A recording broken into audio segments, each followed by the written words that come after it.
Hi, I'm Lee Elliott, Global Head of Occupier Research at Knight Frank, and author of our recent Your Space research, which was all about the changing world of work and the workplace. Now, Your Space was based upon the views of over almost 400 global occupiers and their approaches and their emerging strategies in relation to real estate and the workplace. And what we found in Your Space was really that the future of the workplace was characterized by 4 S's: strategy, safety, sustainability, and smart. Today, I'm joined by 4 experts from our global workplace group to really delve a little bit deeper into the emergent strategies around workplace transformation that have been accelerated or increasingly focused upon in a world shaped by COVID. As we've been experiencing. So what we're going to do over a course of the next 30 minutes is really get into some of the practical illustrations of how occupiers, businesses are dealing with such transformational change in the workplace, and hopefully give you all some clues, some pointers, some tips as to how to implement real change in your workplace. So each of my 4 colleagues from our global workplace group will introduce themselves in due course. And what we're going to do is really talk through 3 dominant topics. So I'm going to get straight into it and start with the first one. And the key question for our experts is, how has the experience of the pandemic impacted the strategies of companies in different regions around the world? We're blessed to have all regions of the world represented here today. I'm going to start with the Americas. A lot of the debate at the moment has been driven by American corporates in particular in reaction to COVID. So, Roy, what are you seeing stateside? We're seeing mass transformation. I think that the pandemic accelerated all aspects of workplace change, but specifically around people and how they can and want to work. Places and how the places need to change to support that, including the sustainability aspects of what we'll talk about today. And then realistically, the policies and the way that we functionally support the people and manage how we engage the workforce. In the States, even in Latin and South America, that the pace of change and the need to change has accelerated to a point that no company is untouched by the aspects of the pandemic and by what they realize they can do going forward to better support, again, how we work. I mean, I think that's a really fascinating point, that COVID, is probably the first example of an impact on work and the workplace that's universal, yes, both geographically and sectorally. And I think that does lead to some really interesting dynamics. Historically, workplace transformation has been aimed at particular geographies or particular sectors. This seems a much more universal trend, and I'm sure we'll pick that up as we go through. Samarth, in Asia, what are you experiencing? What are you seeing from clients in terms of sort of strategic response to COVID and hopefully the post-COVID world? I've got a second, Roy. The pace of change is quite high, although it's still sunny in Singapore and we're all having a good time. But a couple of things that jump out to me during all the conversations we've had is that we look at workplaces, but they're an after effect or actually an enabler towards the business itself. So the nature of the business is changing because of the pandemic. Some parts of Asia which do a lot of outsourcing business have, of course, responded to it differently to other parts which are regional hubs, which do different natures of business. So what we're seeing transactionally hasn't really taken effect yet, to be honest. Not much of the space, at least by occupancy levels, has shown dips in big hubs. But people are planning more around choice and empathy, right? So a couple of themes that emerge are giving everyone the choice to choose where they're most productive in. Even the most traditional firms we've seen are now open to the mindset. So certainly the great work from home experiment has opened up a few minds. Well, and that's great to hear. I mean, we hear a lot about agility and flexibility, and the latest word on the block is hybrid, of course, which you can't move for articles espousing the benefits of hybrid, etc. So, to what extent are you seeing hybrid strategies emerging, and what is the impact of that on the workplace, both in terms of design and configuration? I think the biggest impacts, hybrid is, to answer your question, hybrid is emergent, one of the biggest themes that coming out of it. But if you break it down, it's not really new, right? It's an extension of adding more locations to an agile way of working, agile setup of working. So a couple of themes that are emerging. Big banks are taking up hybrid working very seriously, which is great. We're seeing that choice come back to the people. Otherwise, I think the hybrid terminology itself is just attached itself to return to work and restructuring, but it's essentially just enhanced flexibility. Yeah, I've been arguing for a while that hybrid is going to become the new co-working, in the sense that it's a term that will lack any definitional distinction within about 6 months. So watch this space. Marta, so from a European perspective, and you've worked in a number of European markets in really recent times, actually. What's your perspective from a European corporate standpoint? You know, what are European corporates doing, or rather corporates based in Europe? What are they doing to respond to the pandemic experience? I agree with my colleagues. Before pandemic, I would say that European Union was quite conservative. I would say that London market, UK, or rather London market, was much more open to any innovations, introducing flexibility, agile working, whatever companies called it. But on the continent, we see some reluctance both on the employee side, really not willing to give up their desks, and also companies reluctant to allow people to work from home. There were a lot of discussions around employee autonomy, and also the trust between manager and their employees. So both sides were not that open to these kind of conversations. Of course, pandemic caused that everybody had to rethink their approach. We're much more open to introducing hybrid models. But I still see companies who are saying, okay, this was for some time, that was necessary, but we would like to come back to more traditional approaches. Fortunately, this is not the mainstream. Mainstream right now is more about transformation, more about giving people choice, flexibility. And also what really I'm happy about as a psychologist, mental health, well-being, thinking about how people feel about all the changes and how it influences them, their families, looking more systemically on our life, not just saying that there's professional life and private life, but seeing it more as a whole.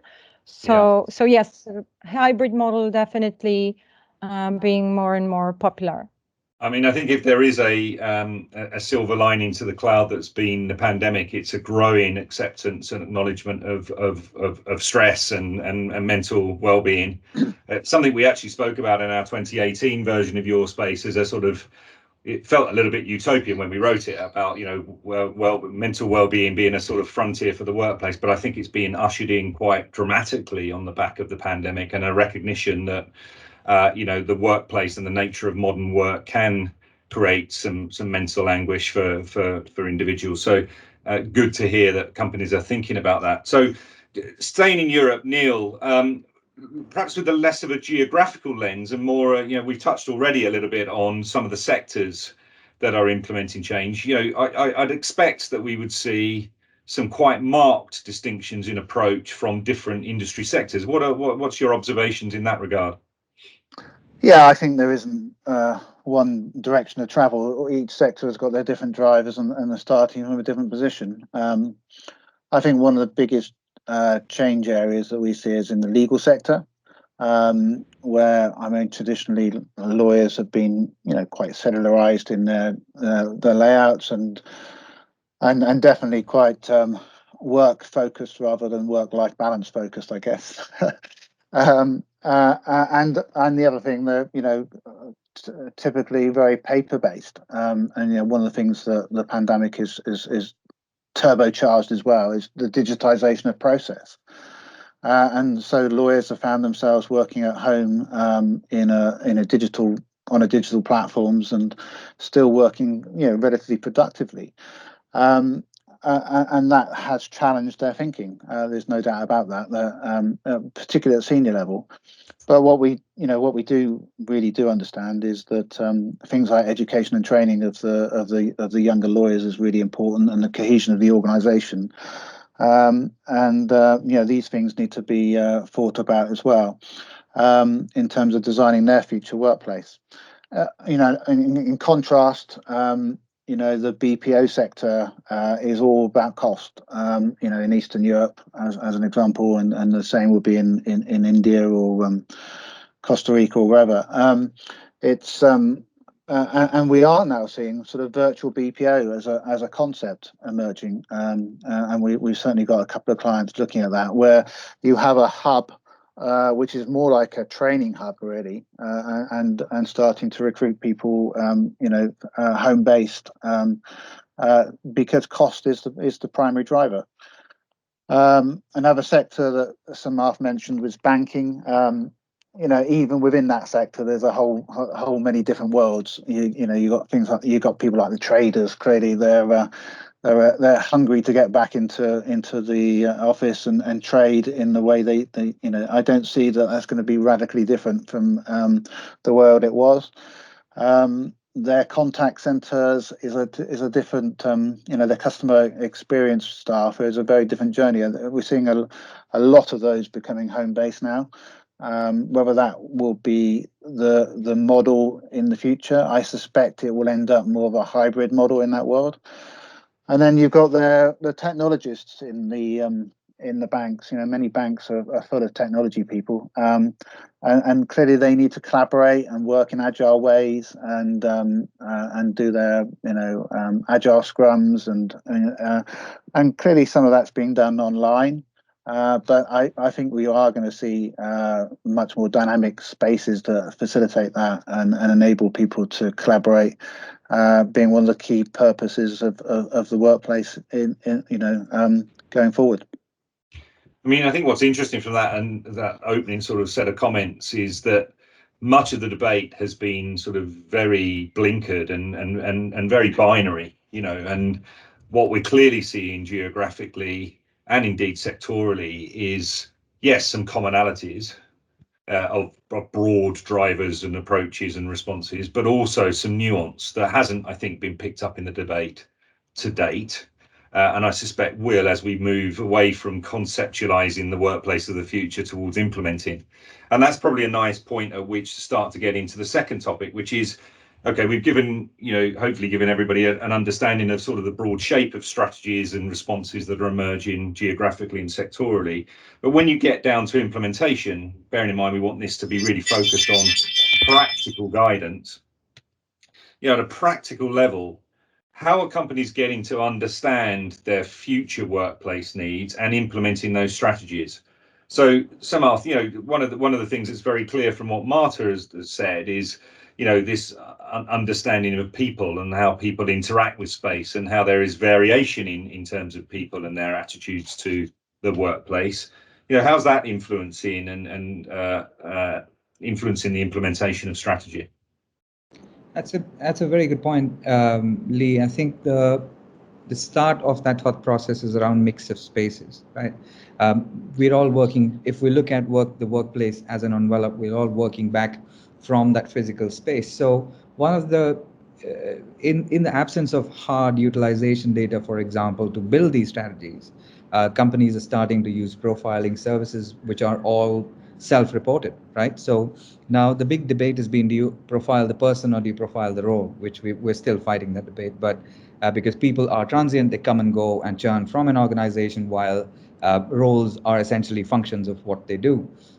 So we are trying to advise our clients at least on finding a good balance between profiling businesses and profiling people to create the right mix of spaces. So for an example, across Australia, across Asia Pacific, we're using that very regularly on ourselves as NightTrack, but also we're using it across some key regional clients too, and the clients seem to be doing well with it. And another quick point on how they're trying to build these strategies, we've seen very diverse responses. So it's not going to be a, well, that's the future answer, but it's going to, so we've got Wonderful, flexible organizations, perhaps like Netflix, which are waiting and watching, but already are so agile that it's unlikely they will change too much until this settles down. But there are organizations which are publicly doing this, like GlaxoSmithKline, that are actively trying to build a 50% disposal of their assets and creating a mix that only attracts collaborative functions or focus functions. So it's a wait and watch game, but we're seeing a lot of big organizations taking some concrete space mix steps as a result of this.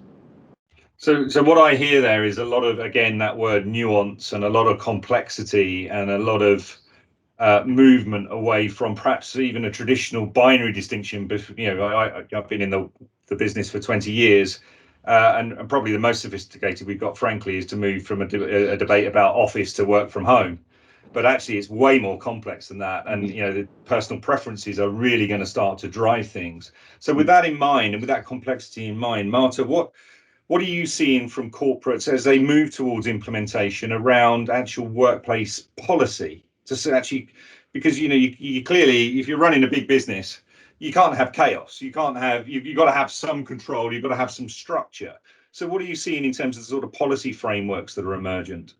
I have to say that I absolutely agree with Samar that it's every company needs to decide what the hybrid model means for them.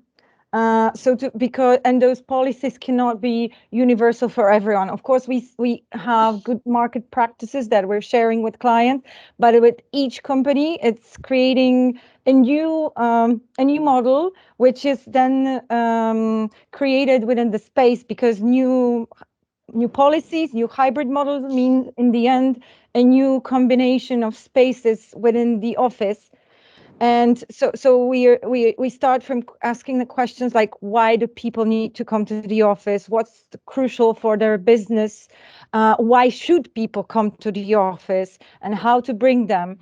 And then we're thinking about building on that policies that fits to the space, the office rules that had to be changed, because the old office rules, often not defined, don't fit anymore to what's being created. And also we have to keep in mind the local regulations. In the EU, the regulations regarding the remote work is called telework, and the regulations are really outdated. In some countries, there are more helpful for the businesses, but in some countries the governments are still working on it. So a lot of HR departments are creating with the legal support and also with our support new regulations that fit into the labor laws and also enable employees the flexibility. So all the practices of remote work, we have the area of health and safety at home, very important one.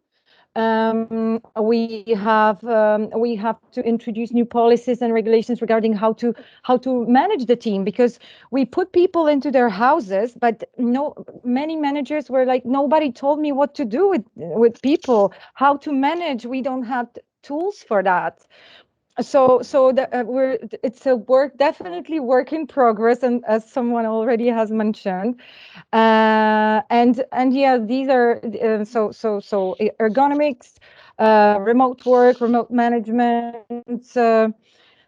provision of furniture, and so on and so forth. Many areas that have to be addressed.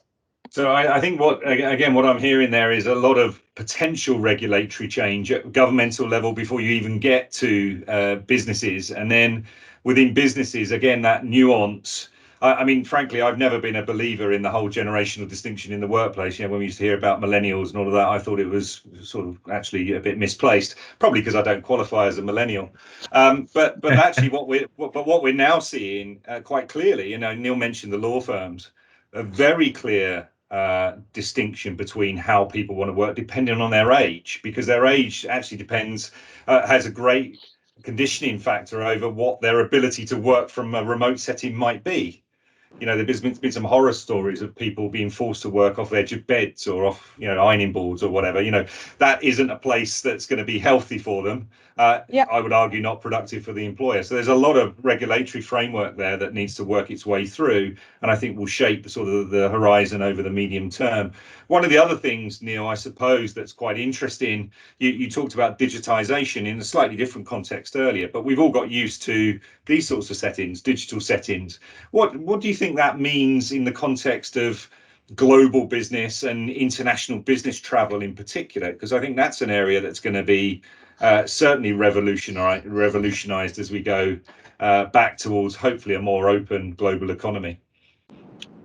Yeah, clearly, I don't think you can't you can't think about a strategy for how people are working without just thinking about the workplace. You've got to think about the whole process to work, and indeed where people are working and how they are traveling. Theoretically, the more people are traveling, the smaller the office needs to be, because they're not going to be there.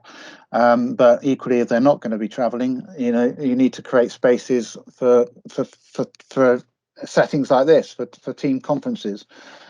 And that also has a big impact in terms or crossover in terms of your other SLE, the sustainability agenda. I as an individual used to at least be on a plane every week of my career up until last year, and certainly miss some of that the excitement, interaction. But equally, I've been very productive. So what we've got to do is get the right balance between. We need to build up relationships. I have a team spread across Europe. So how do I build up that culture and that relationship with those team members? Clearly have clients across Europe. How do I get to know them? Particularly getting to know people is the challenge. I think what we've seen in terms of business development, for example, in professional services, that people have managed to be productive with their existing client base, but getting to know new clients has been much more challenging, and it's hard to build up a relationship over Teams. You can extend a relationship over Teams and develop it further, but actually, you can't beat face to face for many aspects of that client relationship. So clearly, business travel is going to come back and have a role to play in the future of work. The question is, and it's a big question, how much is it? Is it 50% less? Is it 25% less, or is it 75% less? Yeah. And I honestly think it could be any of those, and I suspect it would be the different percentages for different people and different organisations, and again different sectors. We are seeing definitely internally organisations thinking about things like carbon tax on business travel to meet their sustainability agendas, and clearly we're going to talk about that as a separate issue. But that is, you can't divorce that from what we're talking about in terms of how people are going to work in the future. Yeah, I mean, I think it's such a fascinating area, and we could go deep on this, and we don't really have the time for it. I think there's an obvious connection between that travel dynamic and sustainability, as you pointed to. I also think there's a really, as we pointed out in the Your Space report, a really interesting dynamic here about if you're managing hybrid and flexible teams, how do you ensure that those that are present and those that are virtual either party don't feel alienated? They all feel like they're contributing. Perhaps for another time. Roy, one of the things that's very clear from this conversation is the pace of change, the speed of change, the cadence. I believe that there's been a lot of revolutionary tone in the debate over the course of the last 12 months. But in the 20 years I've worked with occupiers, revolutions are often difficult to deliver because most businesses are conditioned by their breaks and expiries in their portfolios. What's your take on?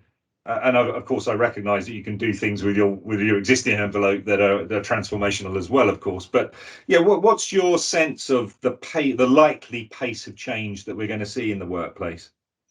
Well, the pace of change is certainly accelerated, as we mentioned earlier, and everybody's kind of voiced. I think the global clients are falling into three buckets. Those clients that had some effort or had started some process.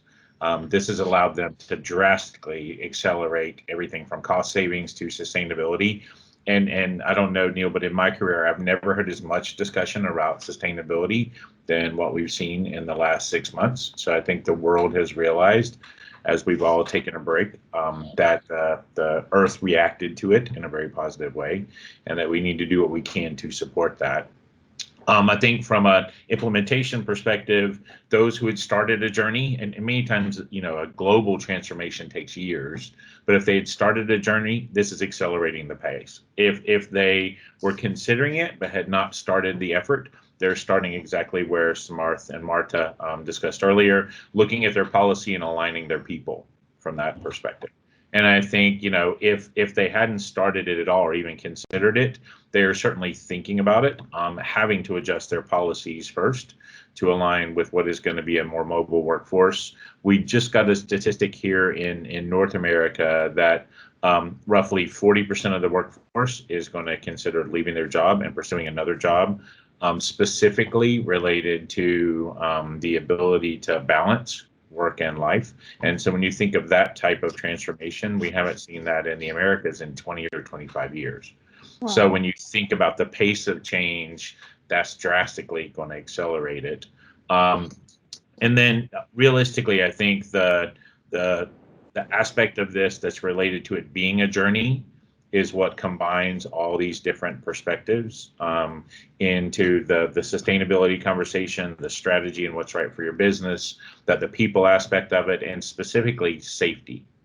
And what does safety mean when we come back? And it's not just the physical safety in the environment, but again, back to that work-life balance aspect of how do we really help the workforce perform in the best way? And how do we tie them to not just the culture, but the purpose of the organization? Yeah. So, I mean, we've got an incredibly rich conversation here with lots of different departure points, but we're short on time. And I want to get to perhaps our third topic. So if you think about the cadence of this so far, we've gone generic observations at a sectoral geographical level. We've started to then think about how companies get an understanding of the workplace. Let's get to the real knife point of this, I suppose, in terms of, those companies that are out there right now thinking about workplace transformation and how to deliver it. What are the critical success factors? Roy, perhaps is a good lead off for you in terms of, faced with this challenge, how do you develop a transformational program?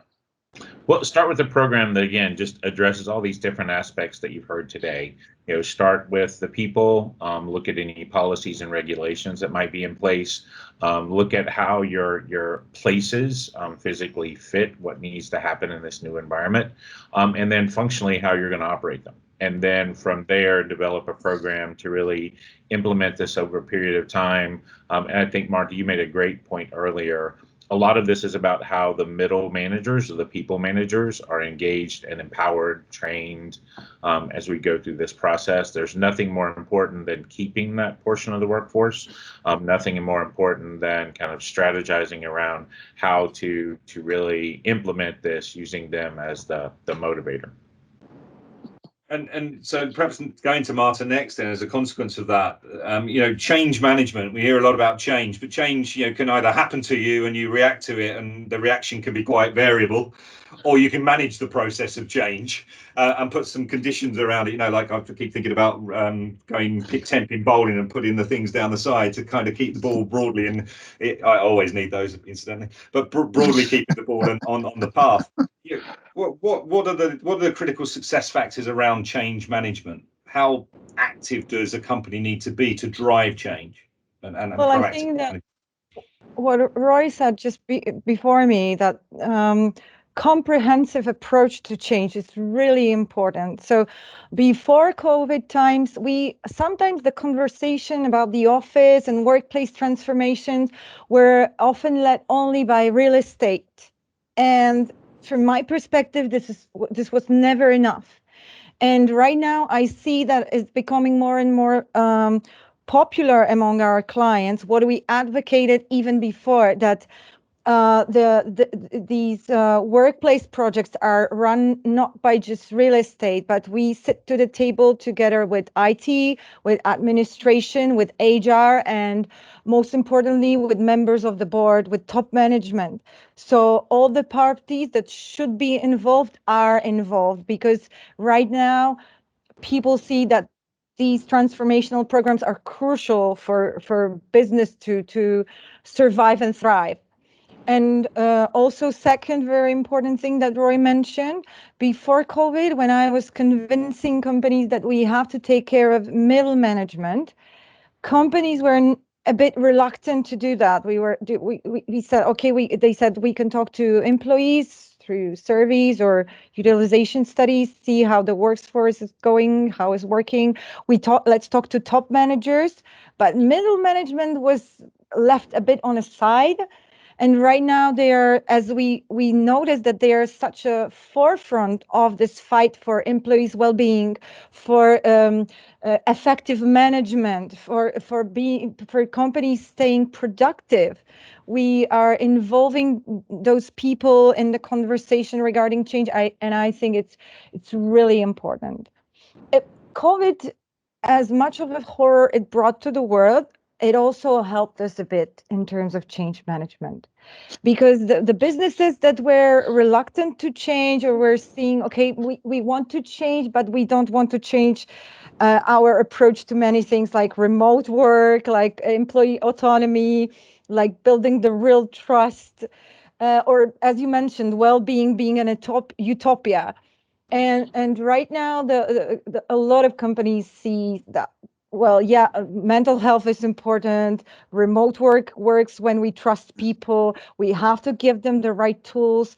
So it's that companies understand that we need to help to manage this change, and also employees are more open to it, because now they really see that they can benefit from remote working, that they can keep better work-life balance, and so on and so forth. So both sides are open to this change, and pandemics gives us also a very good reason, for example, to introduce desk sharing. Yes. Yeah. Because people see, okay, I want to come to the office 2 days a week. So yeah, it's really not necessary for me to have a desk.